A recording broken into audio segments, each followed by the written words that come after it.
Hello, everybody. I have decided to start vlogging again. I definitely overcomplicated it last time. Like, me and Joe had all the lights, and yeah, we were using his professional camera and we were doing all the sound, and it just became a massive pain in the backside because it took ages to edit and ages to upload. So it just went against what I was trying to do in the first place, which was just speak. So I've decided that I'm going to go easy on myself this time, and I'm just going to record on my phone. I'm not going to care about the quality or the sound or anything like that, and yeah, just hope for the best. So I want to talk today about health anxiety. If you follow me on Instagram, you might know that I talk about this quite a lot, and it's something that has massively impacted my life and changed many things about me, I would say. So yeah, I just kind of wanted to tell my story today, and just hope that I can help somebody else that is going through something similar. So yeah, here goes nothing. My health anxiety started mostly when I was pregnant. I was worried over every little thing, but it sort of magnified when I actually had my daughter, and I become sort of obsessed with this idea of having to be there for her.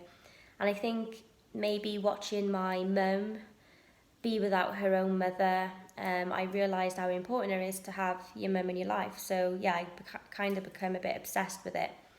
Anyway, so it all started. It was about 3 weeks, three weeks to 4 weeks after I had my little girl, when I noticed a lump in my groin. Now, to anybody who has health anxiety, you'll know that finding a lump is just the worst thing that can happen. Um, so yeah, I felt a lump in my groin, and I was pretty sure that it was a lymph node or a gland, in other words. So I felt the other side, and I couldn't feel one on the other side. So it was probably the size of like a kidney bean. Anyway, so this is kind of where it all went downhill. I googled it. I googled swollen lymph node in the groin. And Google literally gives you two options when it comes to lymph nodes. It'll say that it is swollen up due to an infection, and it'll go back down once the infection's gone, or lymphoma, which is cancer of the lymphatic system. So I was a bit confused because I didn't feel like I had an infection, I didn't feel unwell, but then I did try and tell myself, look, I've just had a baby, maybe it's something to do with that. So I followed the advice online, which is to give it about 2 to 3 weeks and see if it goes down.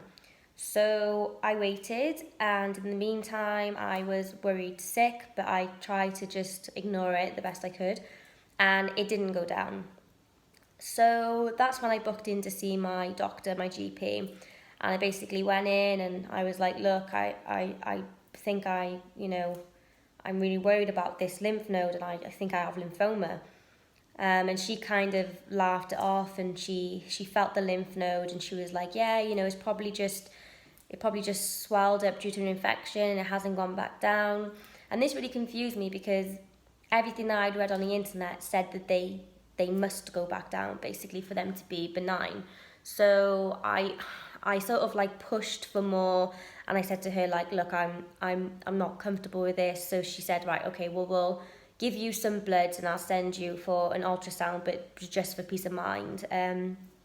So anyway, I had my bloods done pretty much the next day. That'll all come back fine. But of course, because I'd read so much online about lymphoma at this point, I knew that sometimes it doesn't show up in your blood. So that didn't really reassure me. So then I basically got told that the waiting list to see to have an ultrasound done was about 3 months, and I was just like, there's no way I can function for 3 months. And by this point, I wasn't sleeping, I wasn't eating. I honestly thought and believed that I only had, limited time left. I was crying all the time. I was Googling constantly. Any second I could get, I would be Googling.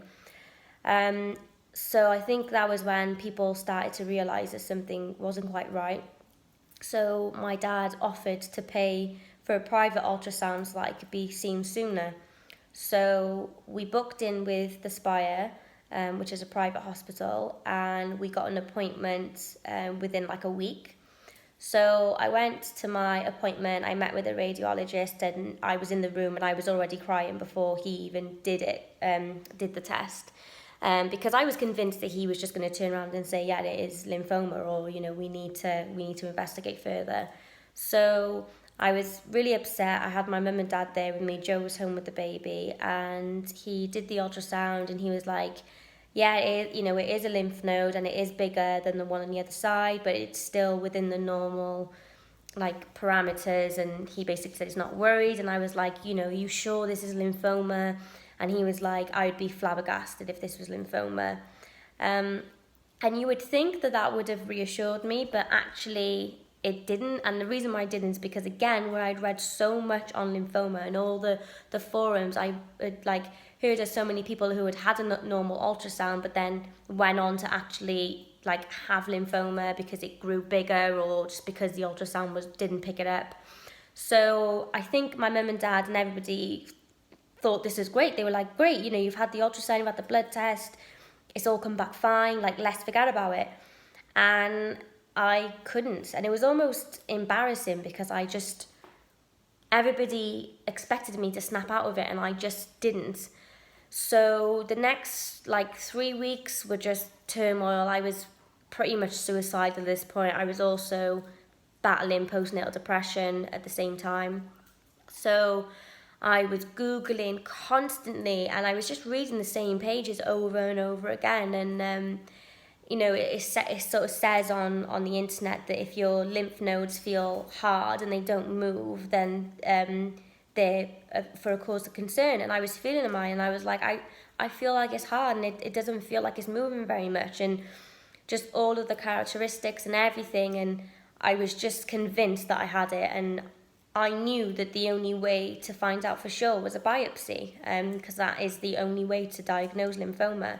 So I basically then found this doctor who works in Spire, and he was listed as a lumps and bump specialist, but he also specified in the groin area. So I think I paid £180 to see him, and he was really, really thorough. He felt the lymph node, and we looked back at the radiologist report, and I think he was a bit confused as to why I was there, because he was like, your ultrasound came back fine, and I was just like, I'm still convinced I have lymphoma, something's not right.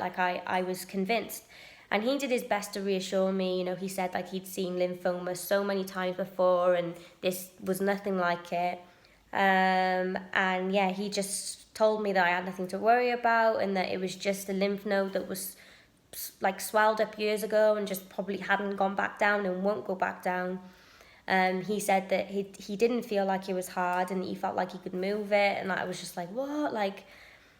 I just did, at this point, I didn't trust the doctors. I felt like, just because of all the reading that I had done online, that I was more knowledgeable than these doctors and the radiologists and all of the people that I was seeing. So I come out of that appointment, and again, I think everybody was like, you should be relieved. This is, you wanted this doctor to tell you everything was okay, and I still wasn't satisfied. And the next couple of months were just awful. I was just sort of writing letters. I was mentally planning my funeral, and it just got so dark. I was just crying all day, every day. I was having panic attacks. And bearing in mind, I had a newborn through all of this as well, and the only thing I could do was breastfeed her. I was pretty much being a shitty mum. Joe was doing everything because I just couldn't get out of bed. I didn't want to get out of bed. I didn't see my friends. I didn't see anybody really, because I was in such a dark place. And the only thing that turned it all around was, I forgot to mention as well.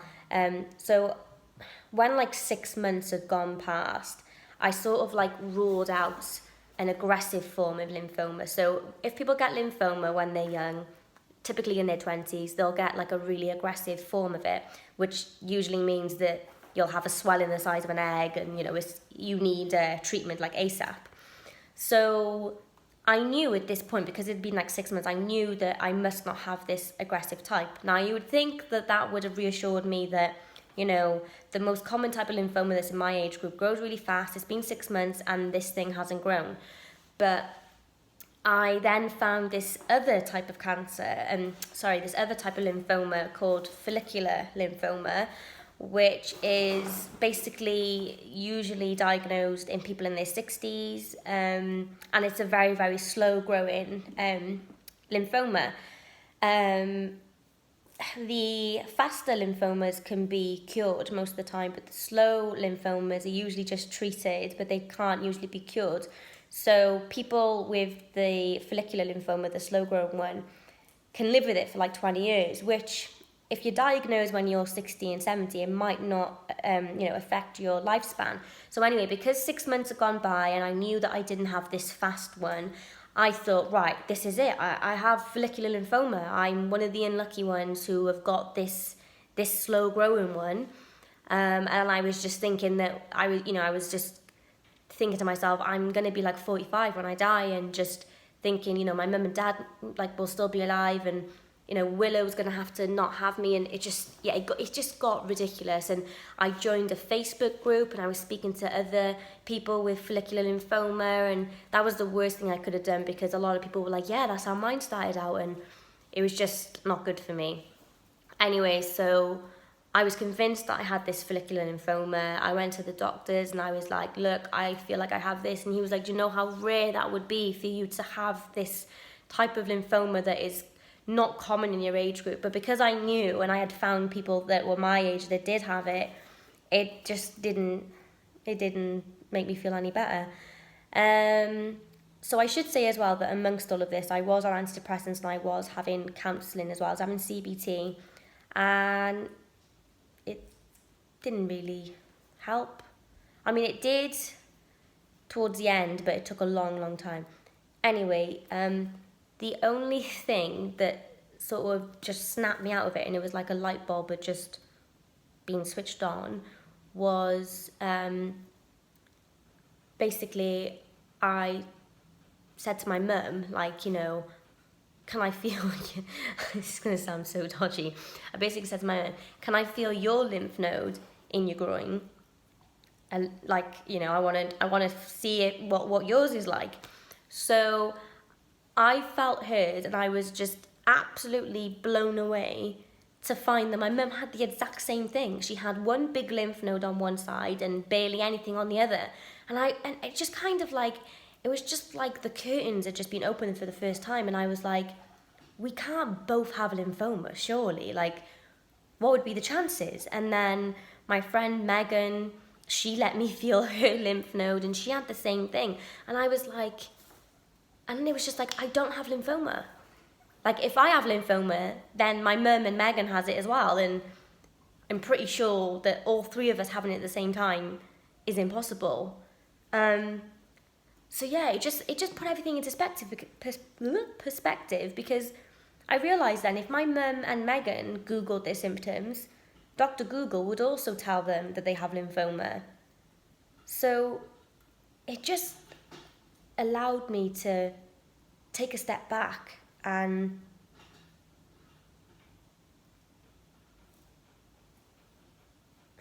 sorry, it's a weird noise.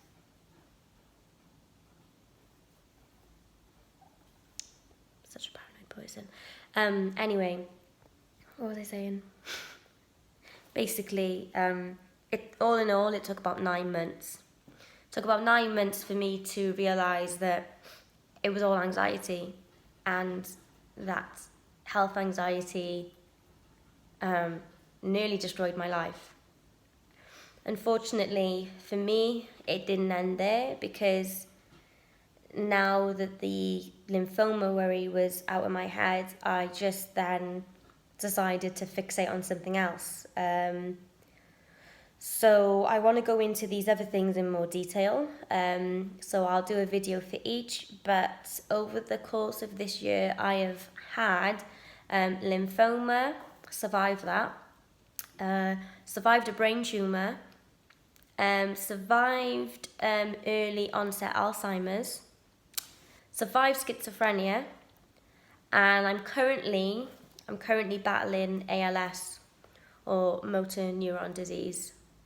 So yeah, clearly I am not cured of my health anxiety, and I don't expect to be anytime soon. But I just wanted to put this video out there to just let you know that if you are suffering with health anxiety, that you're not alone. And trust me when I say that health anxiety has robbed me of so many days, and it has nearly taken my life several times. So yeah, like I said, I want to go into detail more about the other conditions that I've had. Just to give my the symptoms I thought I had, and just to kind of try and reassure anyone else who feels like they may have the same thing. But yeah, I've been meaning to make this video for a while, and I've just been putting it off for some reason. But yeah, I hope this was helpful, and I hope that this helps some people.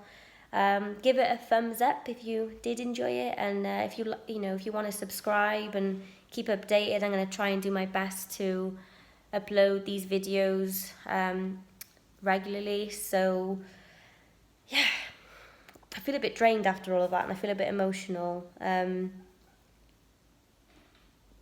Yeah, I'm gonna have a cup of tea now, I think, and snuggle up on the sofa. So I'll see you guys soon.